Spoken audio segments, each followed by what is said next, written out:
Hey guys, welcome to Achieve with Carolina Live. So today we're going to be chatting about teething. I'm going to wait a little bit for a couple more people to sign up. So if you're new to this broadcast, I'm Carolina Romaniuk, your child and family sleep consultant, and I help families get a good night's sleep and to understand the children's sleep needs better. So I have been doing a couple of videos. We're going to be doing them Monday. Hi Larissa, thanks for joining. Hi Andre, thanks for joining. So we are going to be doing videos every Monday, Tuesday, and Wednesday at 10 p.m. sharp on this page. If you can see that little hi sign, I did it. It's so cute. I just did it. I learned how to do it today. So if you have any friends that are sleep deprived, that they need answers to their most pressing parental questions about their baby and their sleep, make sure that you let them know about Monday, Tuesday, and Wednesday at 10 p.m. I'm going to be on live on those 3 days every week on this channel under facebook.com/Achieve with Carolina. And if you have any topics that you are interested in that I haven't covered yet, you can private message me. You can send me an email to itsme@achievewithcarolina.com, or you can maybe reply onto the comments, whatever you prefer to make it easier. So I'm seeing we're getting a couple more people on, and what we're going to be talking about today is teething.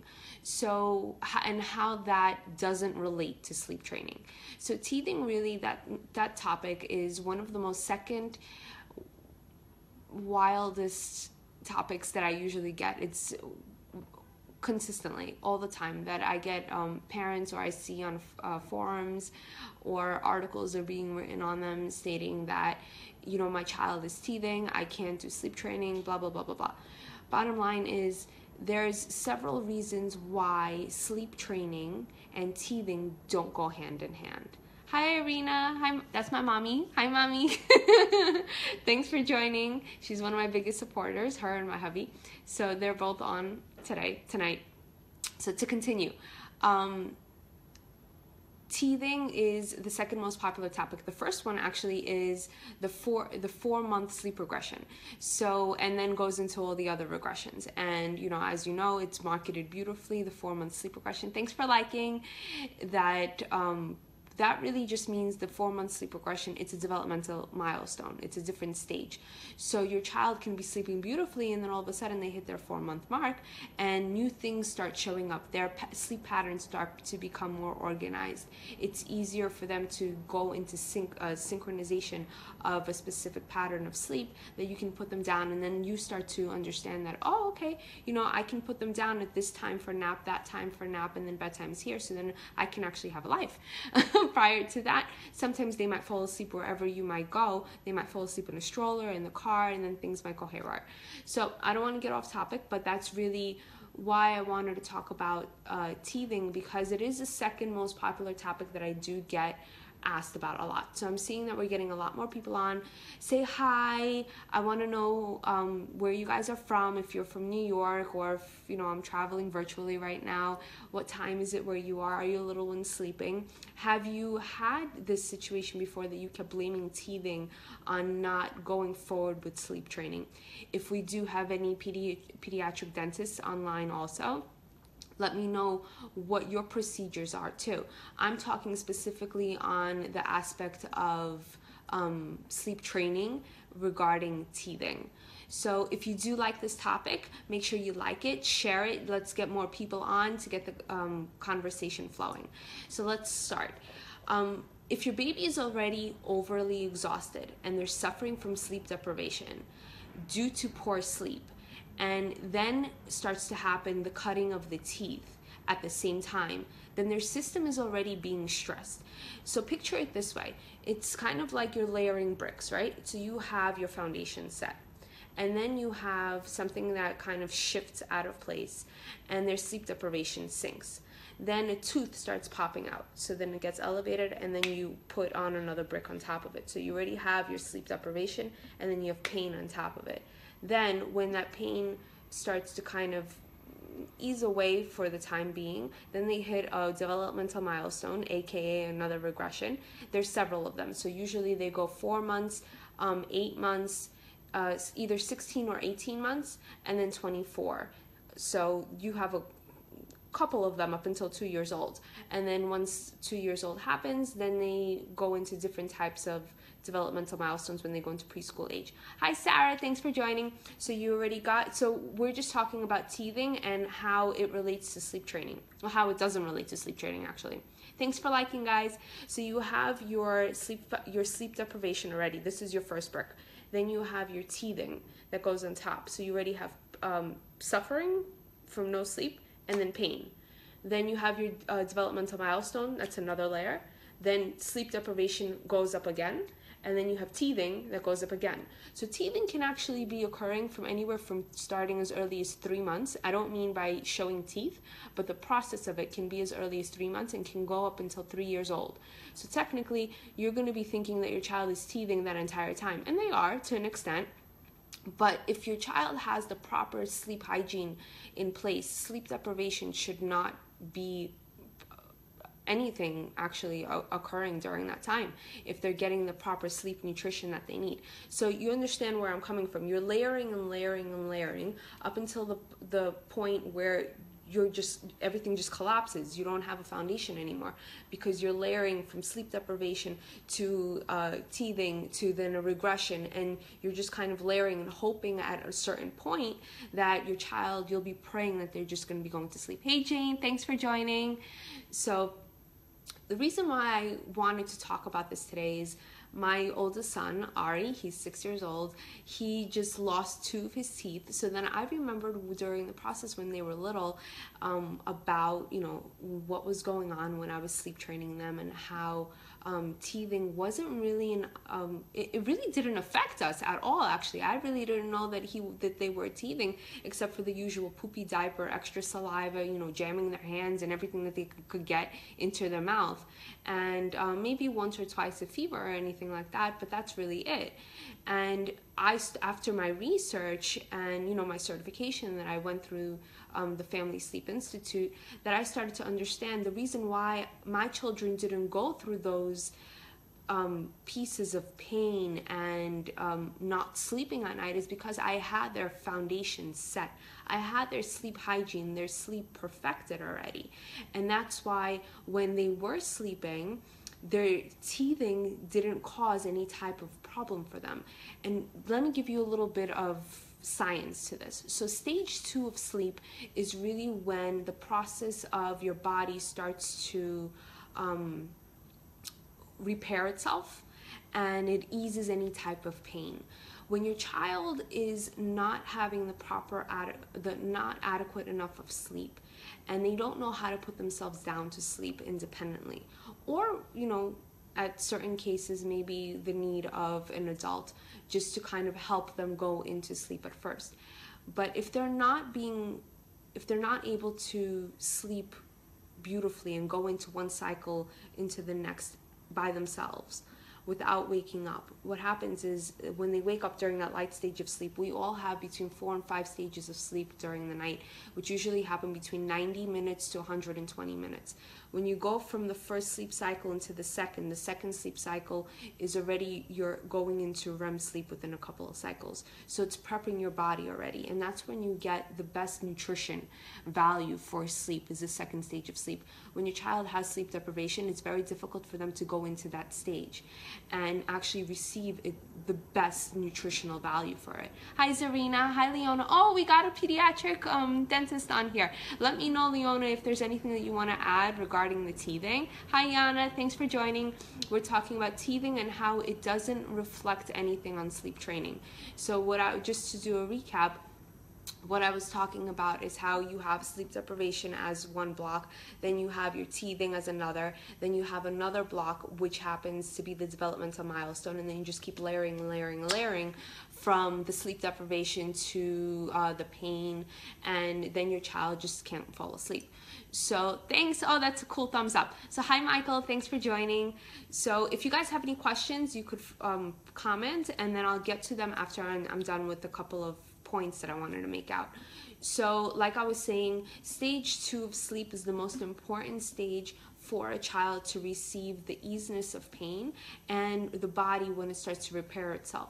So there are lots of pieces that are recommended to ease teething if your child does show that they are having pain during the day. Leona, if you can maybe chime in on this and let anyone know on what you recommend. She is a pediatric dentist, phenomenal one. I love her. If you live in Brooklyn, make sure you go visit her. And the other aspect is make sure that whatever you are giving your child, that you're doing your due diligence on it, and that you're researching the companies. There are lots of numbing agents out there. I highly don't really recommend them. You can do something as simple as a washcloth, maybe freeze breast milk or water on it and just have them nibble on it. If your doctor okays, hold on, Leona says, can you tell my son Brody to go to sleep now and get him into REM sleep? Have him watch the video. Maybe he'll be bored and then he'll fall asleep. You like Camila drops. Okay. If there's a specific brand, Leona, that you recommend, type it in so the parents can know on that too. Or if there's anything else that you do recommend. Regarding using medication like Tylenol or Motrin, I would ask your pediatrician. Again, you don't want to overdo anything. If your child is constantly showing that they're in pain, I'm promising you a big component of it is sleep deprivation, and that's one thing that you really need to look into. The best way to provide your child teething relief is to make sure that they are well rested. I can't say that enough. The best way to provide your child teething relief is to make sure that they are well rested. Again, well rested. Thanks for loving this, and thanks for sharing and liking. Okay, she says, Borean Camila drops. Okay, cool.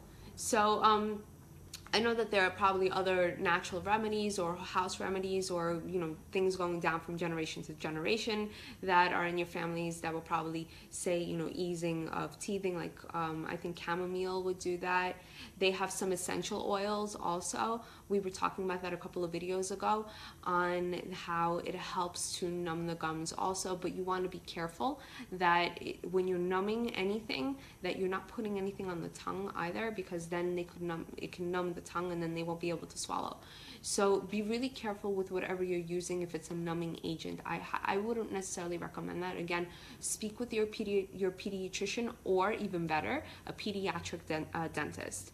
Specifically pediatric. Don't go to one that says family dentistry, because that's just so broad. It's like me saying, you know, I help dogs sleep too. I'm a child and family sleep specialist, but I help dogs too. You want to make sure that you're going to your someone that you really need to answer your questions. So let's see if we can answer some questions. And if you guys fully understand what I was saying, you know, give me a thumbs up. I want to know that everything that I'm saying you're understanding, and or I can, you know, stretch it out a little and give you a couple more explanations on it. But ideally, the best way, again, to eliminate any type of teething pain is to make sure your child is well rested. So when I say by well rested, I mean by providing them the proper sleep hygiene, which means it goes into what I teach with my Sleep Trifecta, my program. So there are 3 components to it. It's the right amount of sleep, which is the schedule, at the right time. The right amount of sleep, which is the quantity and quality of sleep that you need, at the right time, which is a schedule, and then in the right place, which is the environment. So I go all of that into detail when I work with my clients one-on-one. I do have on my website also a description of what the program is, and it's simple. We go over it in your sleep plan, and it just helps you to have a solidified plan and know what to expect and how to kind of go from step 1 to step 2 to step 3 and then achieve your goals to that. So I'm gonna go, and hi Ala, thanks for joining. I'm going to answer a couple of questions. So let's see, hold on. I see Leona was giving some awesome stuff. Okay. Jane says, wish these teeth would just erupt overnight, and wouldn't that just be amazing? Yes, it would if they just came out all in one shot. that would be wonderful. Usually that doesn't happen. Sometimes for some kids, I know that they might have one and then a couple within the next couple of days, or they'll have a few that might come out at the same time, but you won't have your entire jawline coming out at once.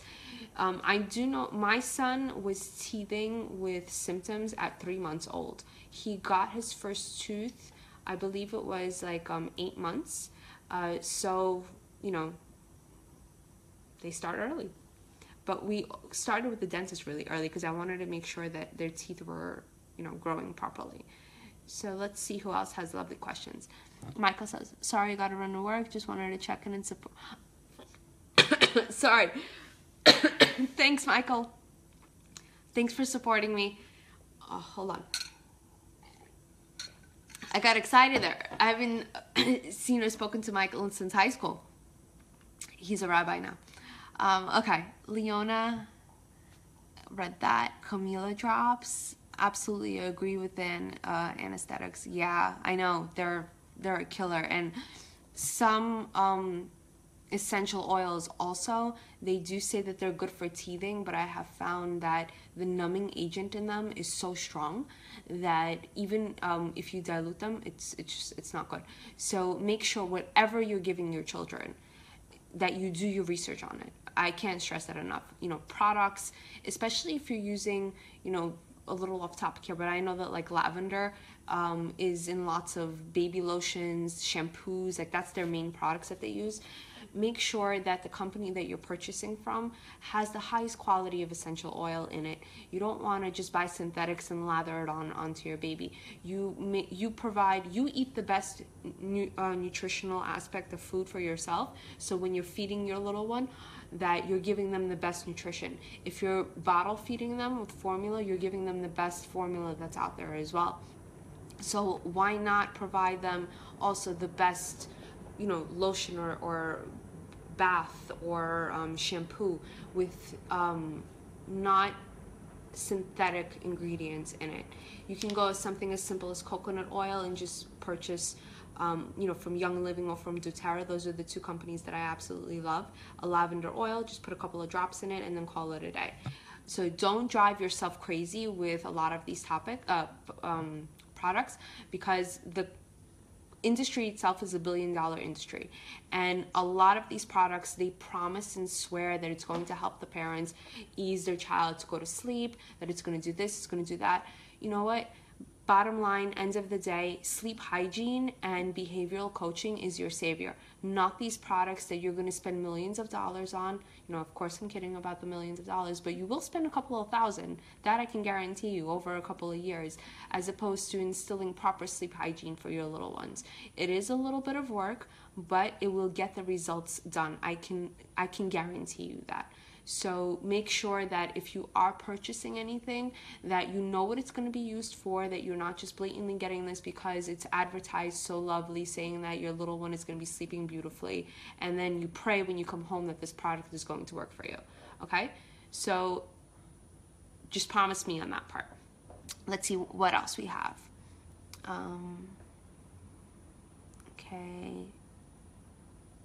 Okay, so Leona says washcloth, frozen toys, amber teething necklace, no Orajel. I'm gonna go big eyes on that. No Orajel. Really bad stuff. I heard about that. They have, you know, done studies on it as to big no. Actually, Leona, if you could maybe talk a little bit about amber teething necklace, maybe we can discuss that off topic and I can let everyone else know about that. I know that there was a study done, I'm going to try and find it, that it's kind of like a what's the word, where a placebo effect for an amber teething necklace, that it actually doesn't really do anything. And you also have to be careful with it because it can be a choking hazard as well, because it's literally just you know, stones on a string. That's really what it is. So they come in two different formats. One is they come as a necklace, like a choker, like this, but it's one string with stones on it, or you can put it on the foot. So if you do put it on the foot, I will put socks over it and then put a onesie over it.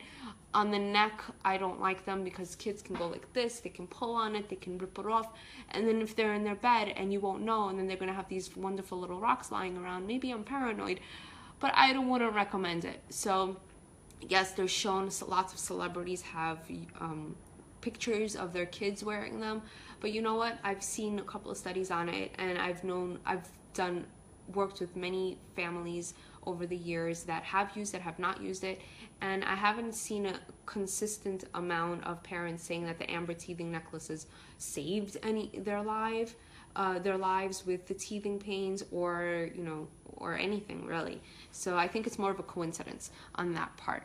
Let's see what else. Okay, so let's see.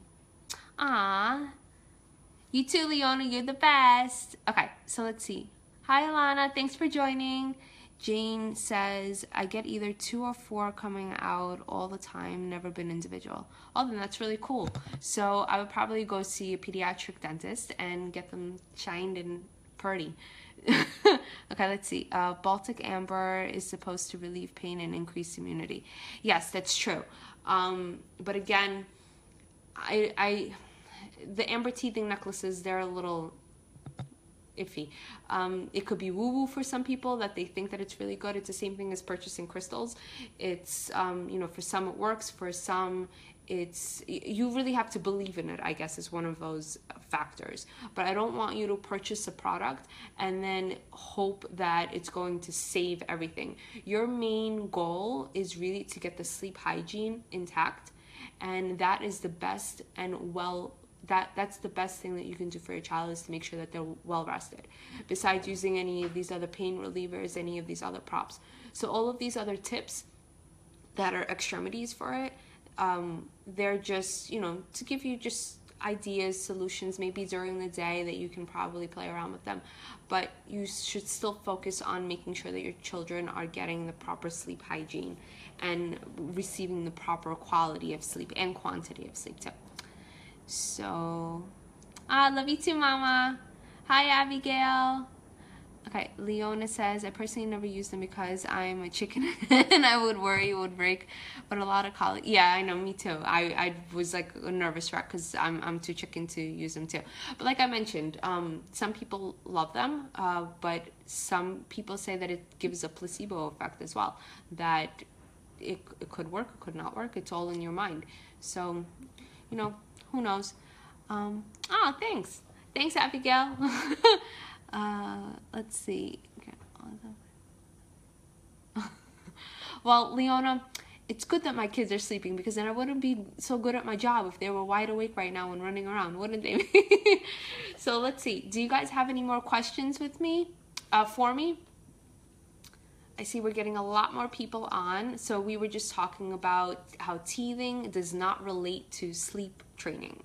And if you do want to sleep train your little one and you have just been saying, oh, I think they're teething, I should wait, things like that, don't. You're just kind of stretching out the inevitable of it, and their sleep is number one. It's their key. So if they're cranky pants when they're not sleeping, and then they're cranky pants when they're teething, they're cranky pants when they're teething and not sleeping, and then you can square that. So they're cranky pants squared when that happens. So bottom line is you want to make sure that they're well rested, and then that's how you're going to prevent any type of pain that your children are going to be receiving at night. So I see that we're getting a couple. Let's see. Jane says, wish I could look this well rested even if my child sleeps 11, 12 hours. Same here, Leona, I'm afraid. Okay, so I see that there are a couple of questions on Leona. What did I skip? Yes, Abigail, teething is not related to sleep training. That's what I was mentioning before. So just to do like a recap on it, if you don't want to go back and rewind afterwards, is that the best way to provide your child teething relief is to keep them well rested. So I was mentioning before, I was giving a little bit of information on the sleep science, that stage 2 of sleep, we have at night between 4 and 5 stages of sleep. So the second stage of sleep is when your body repairs and it eases its pain. So when your child is having teething pain and they're sleep deprived, what happens is you're layering brick by brick of pain that's just getting collective. So you have, for an example, your sleep deprivation, that's one brick. Then you have your teething, that's another brick. Then you have your regression period that can start to happen. So what I was saying is that there are a couple of different types of regressions, which is the 4-month, then they have either 16 or 18 month, 4-month, 8-month, then 16 or 18 month, and then you have your 24-month. So then you have the regression periods that happen. Then again, you start from scratch. You have sleep deprivation, then teething again, because teething can start from anywhere between 3 months up until 3 years old. That's what I was saying. But Leona, you can correct me if on anything on that I said. Leona is our pediatric dentist that's online tonight. So hi Leona, thanks for joining. That's my sister-in-law. Oh, I love my family. They're all tonight. Okay, so hold on. Let me see what else. Abigail, I hope that I answered your question. I have to kind of zoom in right now because, as you can see, I'm not wearing my glasses and I could barely see. So hold on. Leona says, what do you do if your child falls asleep but then wakes up shortly thereafter because they are irritated due to the teething and pain? So if you're starting sleep training, that's going to happen. What you would want to do is you would want to comfort them at first. So if you can, like if your pediatrician or Leona, since you are a pediatric dentist, if you do give your children medication as just to help them at night at first, so like Tylenol or Motrin like that, but then they do wake up after a certain period of time, you can kind of comfort them by putting your hand on them and going shh, just to resettle them back to sleep. There's really not much of a magic technique that you can do, but you don't want to do like a sleep training method as Ferber or anything else like that. You really want to be present with them if they are in pain. But usually what happens at night, if a child is crying and they are in pain, it's because they are so sleep deprived that they don't know what's going on. So you're lathering on layer by layer, like I was mentioning too.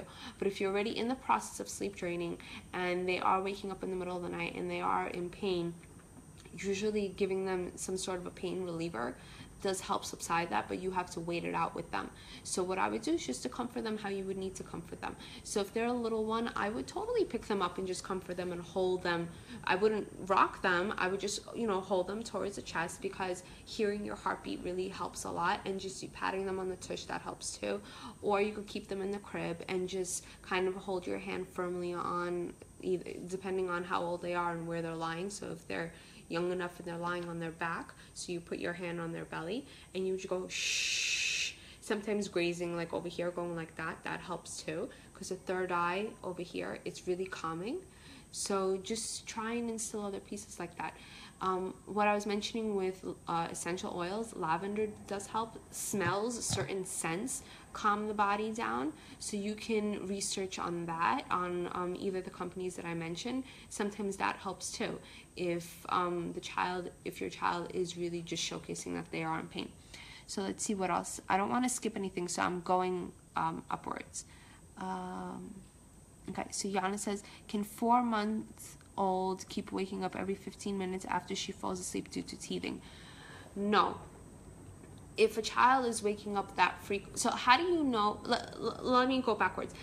I think what your question is, Yana, is how do I know if my baby is actually teething or if they don't have any possibility of falling asleep independently?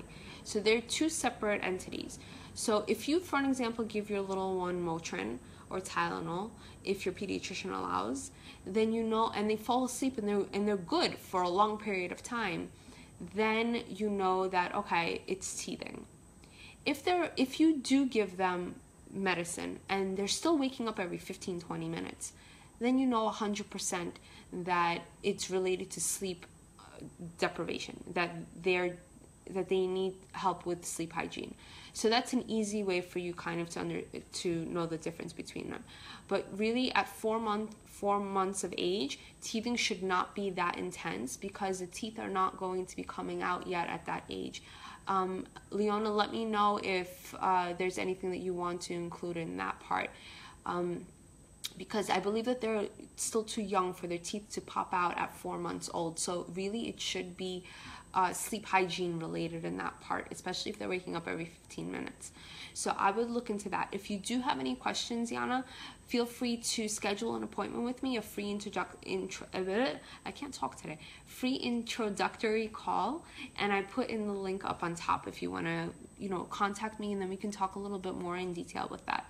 But if you do feel that it really is teething, honestly, if it's teething, then you'll notice that she's putting a lot of her hands or other products into her mouth. She might be pooping excessively. She might have diarrhea. She might have a fever, swollen gums, little white beads on the teeth. Sometimes if you put your finger in the mouth and then they'll go like this, then you'll know that, something's going on there. Sometimes if you put a pacifier in the mouth and they spit it out, like it just flies right out of their mouth, then you know that they're also teething. Because for some kids it's very sensitive. Like my children, I couldn't give them a pacifier or I couldn't give them a bottle while they were teething because it was too painful for them to gnaw on it. But then when they had to go to sleep, they were pretty good because they weren't deprived on sleep. It was just during their awake times when they were alert enough for that. Okay, cool. So I'm on point, Leona. Yay, good for me. Let's see, what else? Miliana says, I read that teething pain is worse at night than during the day. Any pain is worse at night during the day. Most sicknesses get enhanced at night. I don't know why. I remember that specifically my pediatrician told me that all sicknesses, any type of pain, everything just happens at night. It's like your body knows you're trying to go to sleep. Nope, I'm going to screw you over. You're not going to go to bed. I'm going to give you as much pain as possible for you not to sleep. So, but your main goal is you still want to provide proper sleep hygiene for your little one.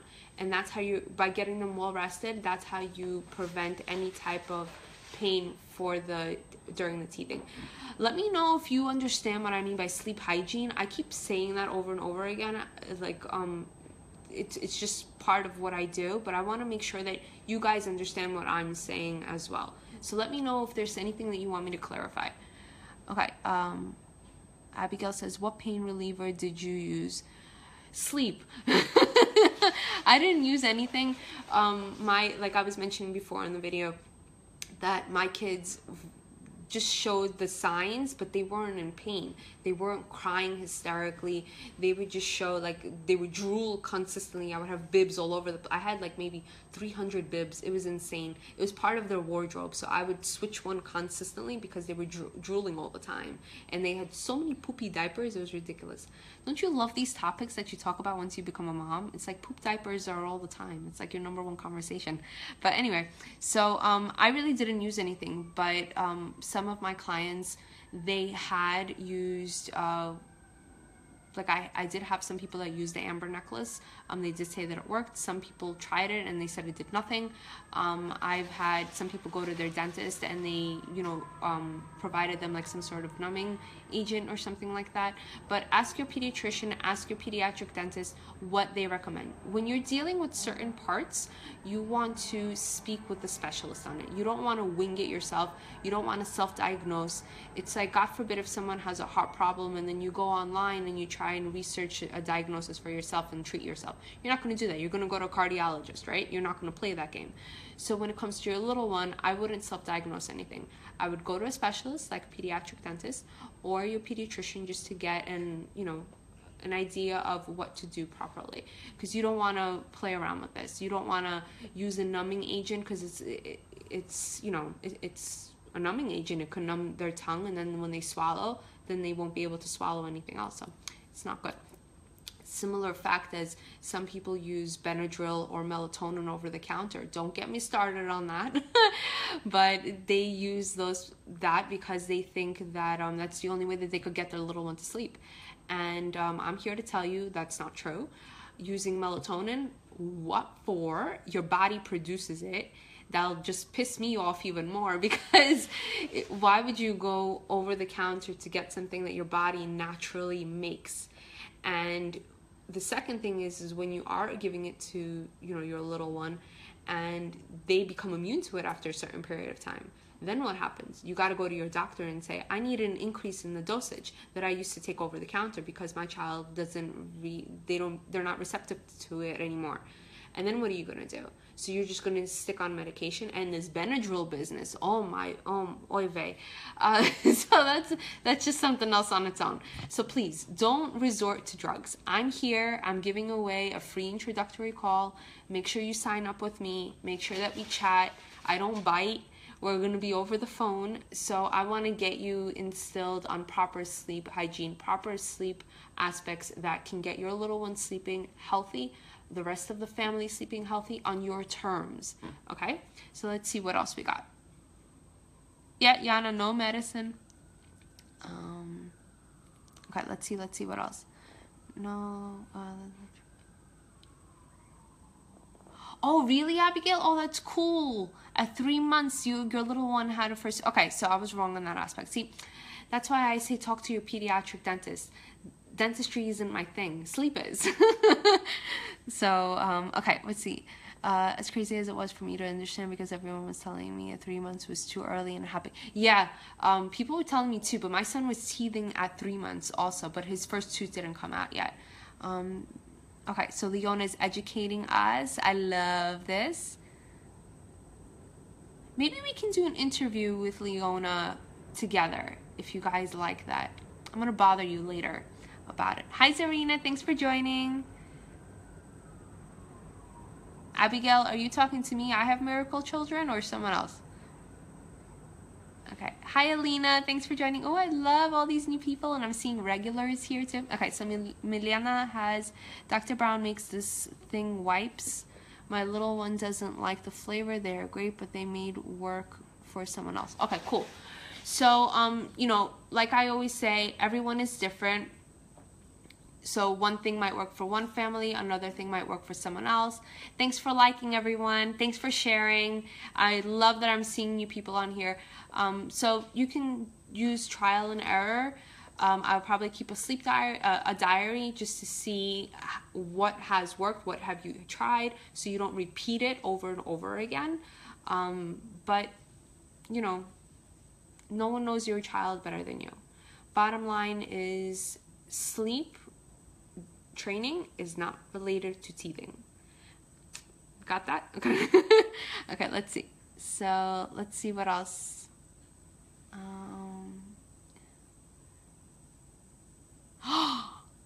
Abigail, you had someone tell you Benadryl? No.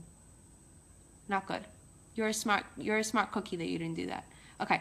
Amanda, hi. Hi, Svetlana. Thanks for joining, guys. Oh, I love this. I'm gonna give you kisses. Okay. Aw, thanks. Okay. No, I don't have miracle kids. They're not like sleep prodigies or anything like that, which is kind of funny because people think that I just snap my fingers and they'll pass out wherever we go. They're not robots. I have human beings. They came out of me. So all it is I have proper sleep training for them. They have, you know, sleep hygiene. Like I keep repeating that topic over and over again, those two simple words.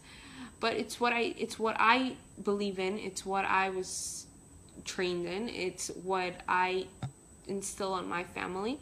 It's what I go by myself. And it's how I help, by this point, a couple of hundred families already. So I'm very lucky that I've had the opportunity to be entrusted by all of these wonderful families that are now sleeping beautifully. And it's not, I don't really call them miracle kids. They're just happy-go-lucky sleeping children now. So let's see who else is on here. Hold on, let's see.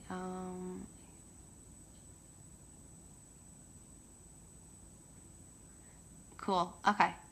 Let's see, Megan. What is your position in sleep training during teething? Do you touch on that? Yes, I did. Hi, Megan. Yeah, I did touch on that earlier. So the sleep training, when your child is teething, you still attend to them. I wouldn't block off and use any type of a direct approach, again, because it's somewhat of a medical condition. So when your child is, you know, having a cold, or if they're coughing, or if they are teething, you know, you could see the teeth are coming out, then yeah, there are points that you're having pain. But what I'm trying to state, the fact that sleep training has no correlation to teething, mainly that when your child is well rested and you provide that rest to them, teething should not be a culprit for them not being able to sleep beautifully. That's what I'm trying to get out with this talk. So if your child is teething during that time frame and you see the teeth are, you know, about to protrude, that there are little white beads going on when you put your finger in, they kind of go like this, you can still use techniques to help them sleep at night if they are waking up and they are crying at points. What you would want to do is instill something that is a gradual aspect, and I kind of went into that. So it was more as in, you can put your hand on their belly if they're sleeping on their back and just go shh. If they're very little, I would pick them up and I would hold them, and then you would just place them down when they have calmed down a little bit. But you wouldn't want to, you know, I wouldn't, personally myself, I wouldn't go into an approach such as like Ferber. I would stick to more gradual aspects, again, because I consider it as a medical condition. And when there is a medical condition that is being affected by sleep, you kind of pause at it. You don't want to stop, but you want to kind of just pause gently at that point of it. So let's see what else. Okay, I'm going to take 2 more questions and then I'm going to head out and go to sleep. Okay, Milana has, what is a good bedtime for a 2-year-old? My son naps from 12:30 to 3 in daycare. I try to put him to sleep. Okay. Milana, why don't we take this offline so I can give you proper tips on that? I kind of wanted to keep this a little focused more on teething questions. So schedule something with me and I would love to get you started on a proper track on what to do. Okay, so I have my scheduler listed up on top of the link, so make sure that you just click on it and schedule when is a good time for you. So Leona, good night. Oh, I will. You too. Mwah. Sweet dreams. Bye, Leona. And Brian had, so this is going to be my last question, okay, guys? Daughter is 2 and 4, cries like crazy every night, doesn't want to stay in her crib. She wants to sleep with her big sisters. Don't like putting them in because she runs around and I'm scared she'll go somewhere else in the middle of the night. She used to go to sleep right away. Okay, Brian, this is an awesome question. I would also, like I was mentioning 2 minutes ago to Milana, I would love to take this offline. I kind of wanted to keep the questions related to teething. So this is a wonderful question. Make sure that you schedule an introductory call with me so we can get you started on the right steps to how to help your little one sleep beautifully so she's not running around like crazy. And I hope you guys like that little hi sign that I wrote on there. I just found out how to do that and it was kind of cool. So I hope you enjoyed this video. I hope I made sense. I hope you take away some wonderful hidden gems that I gave you that you didn't know before. And the whole point is making sure that your little one is well rested and then nothing can affect them. So I love you guys. Mwah. Sweet dreams, everyone. And I'm going to see you tomorrow night at 10 p.m. sharp. Same channel, okay? Good night.